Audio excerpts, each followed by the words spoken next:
What's up, Act One family and friends? My name is Jason Broom, and I'm an alumni from the 2016 Writers Track. I'm also part of the relaunch team for our newsletter. We're calling it Beat Sheet, and this year is Act One's 20th anniversary, so we're celebrating it by kicking off our interview series with the interview of our founder, Barbara Nicolosi. So I've broken this interview up into two parts. The first part is a history of Barbara and where she came from and how Act One came into being. And then the second part is her giving us some hope and inspiration for the years to come for Act One and for Christians in Hollywood. So I hope you enjoy it. It's the first installment, so be kind. I got a little bit of music in there to help smooth it out a bit. All right, I hope you enjoy. God bless. So Barbara, thanks for joining us. I appreciate it. And let's talk about when you had your aha moment with God. Well, I'm a Catholic believer, and Catholics, we're kind of all middle. There wasn't ever a time that Jesus wasn't on my dresser when I was a little girl. It was you're kind of born into it in that way, and so we don't really have the same kind of, oh, this was the moment when I gave my my life to Jesus. You kind of just do it all along, but I think at the same point, you do have moments where you absolutely have to choose your identity as a Christian, as a believer. And so for me, I suppose it was right when in college, right before I was in my junior year, and I read a book by a saint, Therese. Her name was Saint Therese of Lisieux, called Story of the Soul.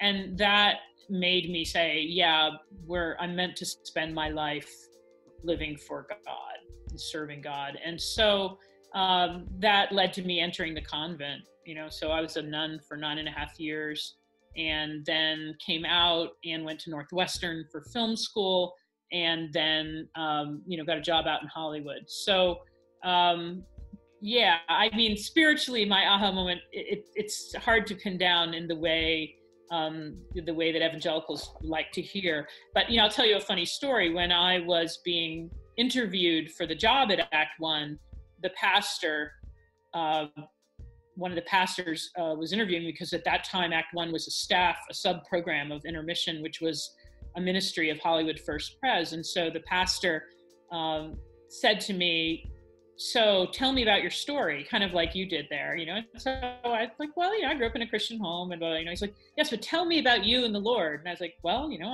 I believe in the Lord, So finally I said, Pastor, what do you need to say? What do you need me to say? Because he asked me 3 times. He said, I need to hear you say that you have accepted Jesus as your Lord and Savior, and I was like, every morning at Mass, but it's just funny, the language, how, yeah. That there it is, and in some ways I guess it's still there, but we just use different terminology for it, but in the end, sure. You do have to choose it. And I suppose for me, once I came to Hollywood, the aha moment of that I was going to be doing, that I wasn't going to be just working on my career, happened when David Shaw called me and invited me over and introduced me to Intermission. Up to that point, I had only been focused on my own career. So that was an aha moment too. Oh, that's interesting. Yeah, and it is the language barrier terminology. So that's quite a shift from living as a nun to pursuing screenwriting. So maybe you could tell us how that transition took place and when you felt like that was what you needed to do or where God was leading you. Sure. Yeah. As a nun, I'm very grateful for the time I spent with the nuns. It taught me how to pray. It taught me a lot about solitude. I certainly had so much training in theology and spirituality and ethics, and and I made wonderful friends who are still my friends. But the convent, it's like it just stopped being where I needed to be. I was more and more restless. I wanted more and more to have contact with the outside world, and so it kind of became obvious, I think, to the nuns and to me that I wasn't really in my niche. I probably could have made it. I'm a survivor. I could have toughed it out, but Why do that? You know, why not move on if your heart seems to be somewhere else? So, but one thing I had been doing in the convent was writing skits for the nuns. They had a lot of entertainment, and I was the designated skit writer. I wrote hundreds probably of things for those years. Maybe that's an exaggeration, but I wrote scores, let me say that. That's a big difference, of, you know, the entertainment nights for the nuns. And nuns are kind of a tough audience because it just has to be funny. You know, you can't use anything that's, you know, racy or off color or anything like that. It just has to work. Right? So anyway, I did that, and I learned, wow, I can do this writing. I can make people laugh with my writing. I can move people emotionally. So when I left the convent, it was really the only marketable skill that I could identify in myself. I could write, and I had done other writing for the nuns too. I had done some essay writing and things. So I applied to Northwestern Film School, not realizing it was at the time like the number 4 school. I only applied there because I loved Chicago, and I didn't think I would ever get a chance to be in Chicago again. So I thought, why not go to graduate school there? And they accepted me. And so the next thing, I was in the middle of this very, very intense, competitive, you know, top flight film school with you know, and I had really no idea what I was doing at all. But, you know, I learned fast. I was older because I was 29 at this point. And so I had a jump in that. And but yeah, that transition was really not as thoughtful as, you know, I kind of would like it to be. It was like, oh, what am I going to do now? It's like, oh, I don't have any skills, you know, well, I can write, you know, well, I'll try to be a writer, and, you know, stuff like that. And so one thing led to another. But, you know, God opened doors. Northwestern gave me, you know, very big scholarship money, and they gave me an on-campus job, which if they hadn't, I wouldn't have gone because I was too cheap. So that worked out. And then coming to Hollywood, you know, I wrote a fan letter to a producer towards the end of my graduate school, and he wrote me back, or actually called me, and his secretary said he loved your letter. He'd like to meet you. Do you need a job? And so this is a weird thing. Here I was 6 weeks from finishing graduate school, and I was kind of the mousiest one in the program because I was so aware that I was out of my league, but I ended up having the first job in Hollywood of anybody in my class, you know, at Northwestern. So I flew out to Hollywood. He met with me. He had a particular project he was working on. It just so happened I knew about the subject. Yeah, he offered me a job. And so then, I was working in a production company within a week of leaving graduate school, and I stayed there for 2 years till Act 1, pretty much. So it was kind of this whirlwind thing where I feel like God was more directing my life in many ways than I was aware of. Wow, within a matter of weeks, 2 people quit. And so that was June that I got there. By Thanksgiving, I was number 2 in the company. I just kept moving up, you know? And so then, I was the head of development and that's amazing. It was amazing. But one good thing I had, having been a nun, was I had an amazing work ethic, you know, because like the producer would give me a job, and I would bring it back to him that afternoon done. And he would be like, that was supposed to last you for a week, you know, or that was supposed to last you all month, you know, and you finished it. But, you know, the nuns, we would, you know, get up at 5 and work all day till 9, you know, at night. And so I had a really good work ethic. And then also I was a little older, so I think I had some more maturity than a lot of the other people that were starting out, you know, kind of put me there. But yeah, in the end, it's funny, you know, God opens doors, and we're sitting there so busily trying to bang through walls sometimes that are just brick walls and they don't budge. And meanwhile, there's doors that just open right in front of us. And, you know, you either walk through them or you don't, you know, for whatever reason. Yeah. So that's the scenario. Then you're sitting there at this production company, and you said you were kind of there until Act 1 happened. Yes. You know, take us through that transition. So what happened was I had been working in Hollywood for about a year, and a friend of mine who had a magazine in Washington, D.C. called Crisis called me up out of the blue. His name is Deel Hudson, and said, how's it going out there? And I said, wow, you know, Deel, I've learned something. And he said, what? And I said, you know, I came out here thinking that Christians in Hollywood were being martyred. But what I've learned is that they're committing suicide. Big difference. Yeah. And so he said, what do you mean? And I said, well, the work that I'm seeing coming from people of faith is so bad.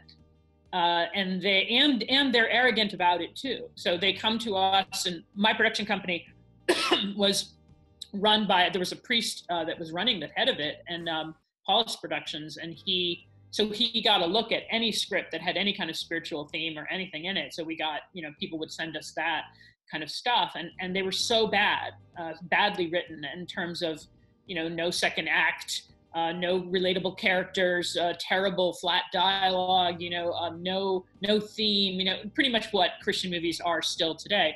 But anyway, so he, I told Deal this, that the work was so substandard, and I said, here I am thinking that there's this big plot against Christians, and the truth is we're not giving the industry any good work to deal with here from us. So he said to me, why don't you put that in writing? Because that's an interesting take, that nobody has ever heard before. So I did. I wrote an article for Crisis. It was about 6 pages long. I think it was called Screenwriting the Gospel. And that little piece got so much play. Now think about this. This was back in 1990. I think it would have been 1998. Yeah, probably 1998. And this was before Christians were out of the closet in Hollywood. Remember, Intermission had a no discussion warning at the beginning of every of their meetings. You can't say who you met here. You can't quote anyone. There was a real feeling that being Christian, you would be blacklisted in Hollywood. And so the environment was much more tense about that, I think, than it is now. Although maybe it's swinging back now. I don't know. It seems like it. So having said that, I just said this reality out here is nothing like what we're thinking, what we're saying to ourselves as the church, which is that we're being persecuted. And so that got so much play. It got circulated in so many places. I got so much mail as a result of that letter. And here's a little footnote. My husband-to-be was in Washington, D.C., working at Crisis Magazine, and read the article and said, I hope to meet that woman someday. Oh, wow. And he ended up coming to Act One like 3 years later, and then 5 years later we got married. So it was kind of funny. But yeah, the article found its way to David Shaw at Intermission, and I don't know who it was that sent it to him. Maybe Ava Memon, because she was plugged in Washington circles. So, but anyway, David called me up and said, I've read your article and I want to talk to you about it. And so the gist of our meeting was, he said, what can we do to fix this problem? Can we create some kind of a mentorship program for writers, Christian writers, that we can put kids who are starting out with people who have made it, and then hope that by, this relationships will make the quality better between the young people starting out. And I thought, yeah, that sounds like a great idea. And I said, he said to me, but I need somebody to design the program and run it. Would you be willing to do that? And I said, I don't know anything about writing an educational program. I said, I'm a screenwriter. I'm trained as a writer. And I said, yeah, but I'll give it a shot if you get the money for it. And I said, but you'll never get the money for something like this. Christians will never pay for a program like this in Hollywood. And anyway, I didn't know about a woman named Ava Memon, who was the great saint of the Christian community of Hollywood, who remains that. She funded more things that have become part of the framework and backbone of the Christian presence in Hollywood than any other individual person, right? She funded individual people's careers who they can identify themselves if they want, but to go get training at top film schools. She funded the McGee and Me series. She funded Hollywood Prayer Network, Intermission, the Actors Co-op, Act One. These were all Ava Memon's little things that she was writing checks for. So we can never thank Ava enough for what she did. She passed away a few years ago, but she was really the godmother of the Christian community of Hollywood in the around the turn of the century there, the late 90s. So anyway, he called me about 2 months later and said, I've got a commitment of money. Let's get this off the ground. And so one thing, it was about 5 or 6 months later, but my first day of work at Act One was January 25th, 1999. Hollywood First Pres, which is for Catholics the feast of the conversion of St. Paul, which is a great day for of evangelism, and so it was neat that was the founding day, the first day of the program. Yeah, it's hard to think that was 20 years ago. I know, huh? Time flies. Yes. Yeah, it certainly does, and especially in light of the fact that if you had asked me that day what you're doing, I would say, well, for this year, I'm running this program. And that was all it was ever initially conceived to be, was a one-time one-time program. No one ever thought Act One was going to go and become a thing. It was it was like a summer program for intermission, initially.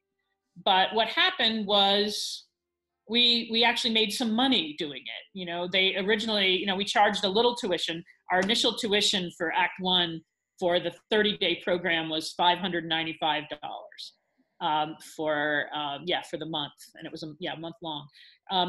But I charged a little tuition to the students, and then I applied for some grants from other entities, and we got them.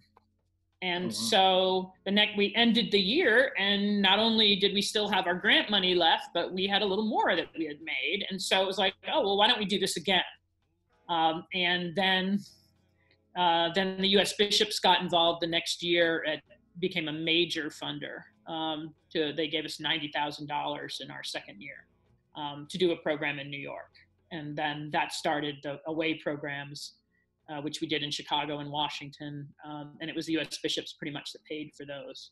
So anyway, the Hollywood First Pres was like shocked out of their gourd when they got a check for $90,000 from the U.S. Catholic Bishops Conference. It was like, what is this? And so that caused, kind of an uproar. But someone told me that they had a board meeting, which I wasn't present at, where some of the board members of Intermission were freaking out that we were getting money from the Catholic Church, considerable money. And Ralph Winter apparently stood up and said to them, you know what, we got an entrepreneur here running this thing. She's doing something none of us envisioned, but it's good. Let's just get out of her way and let her do it. And thank God, Ralph had so much stature that everybody kind of calmed down a little bit, and that let it go. So, but yeah. So maybe this is a good place to talk about the kind of like, not only did Act One start developing as a bridge between the Christian community of writers and Hollywood, but it also started, bridging the gap between denominations. Yes.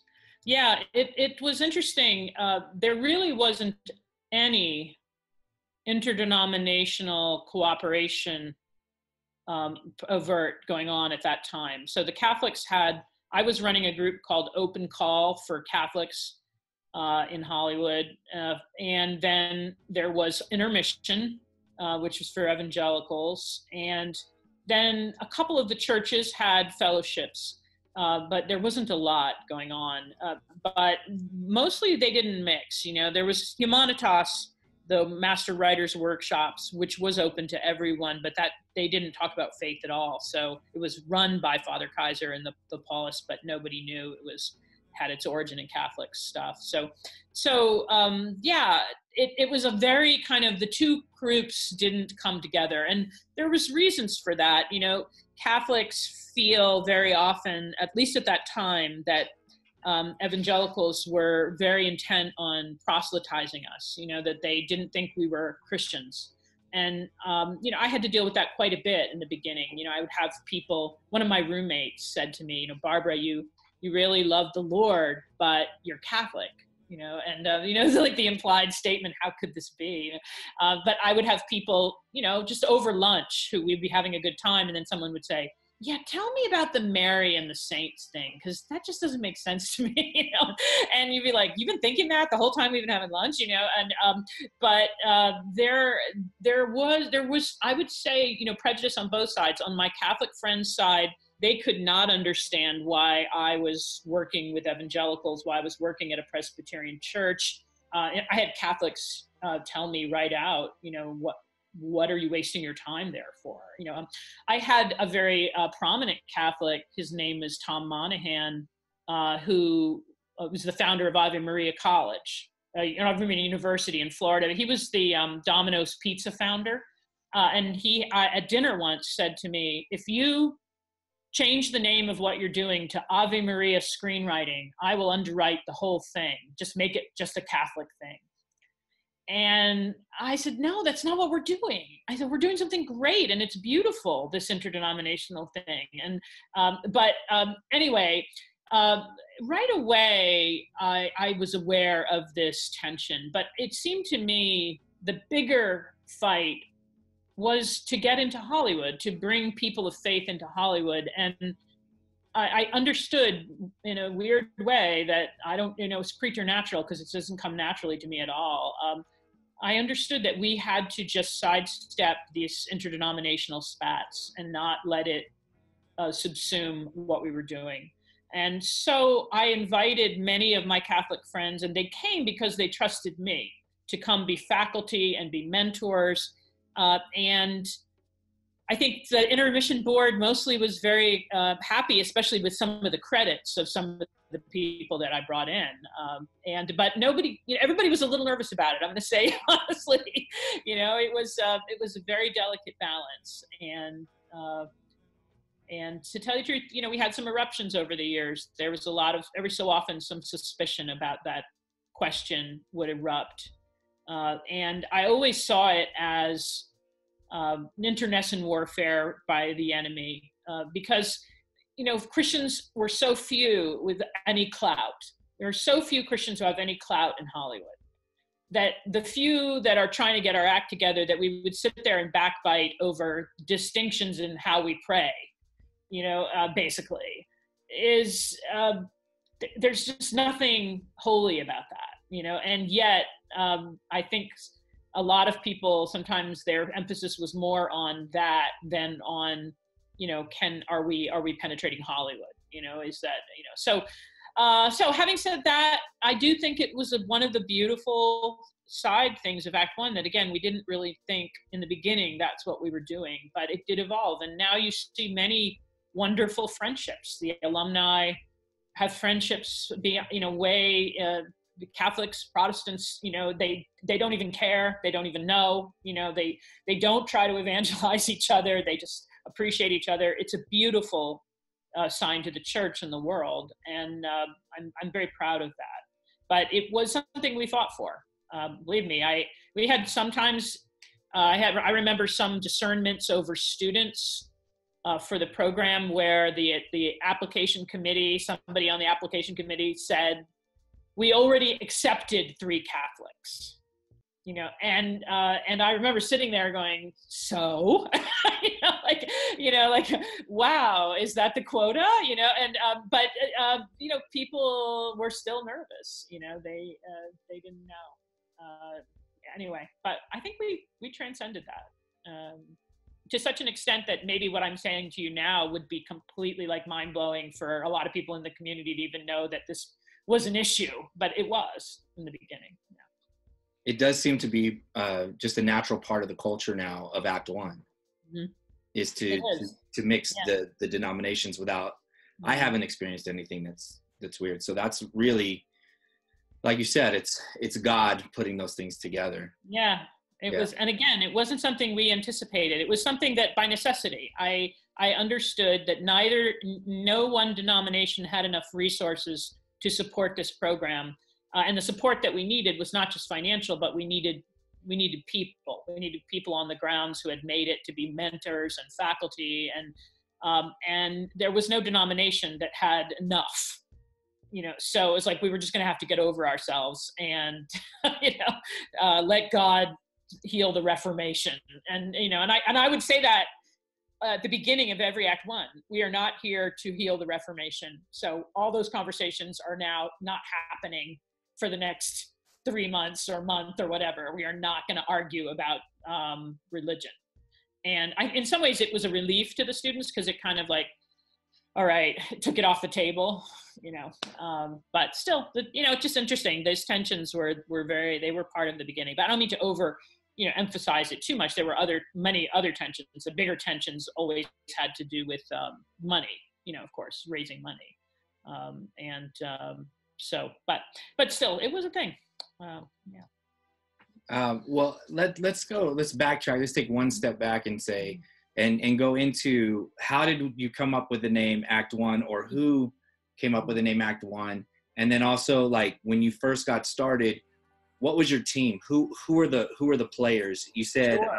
David Shaw, Ava Memon, yourself, and then maybe tell us about who the other players were. Absolutely, yeah. So the team was Intermission, which was a sub-ministry of Hollywood First Presbyterian Church. And actually, I'm not sure which came first, the Actors Co-op or Intermission. I think the Co-op might have come first, and then Intermission was set up to support it. I may have that wrong.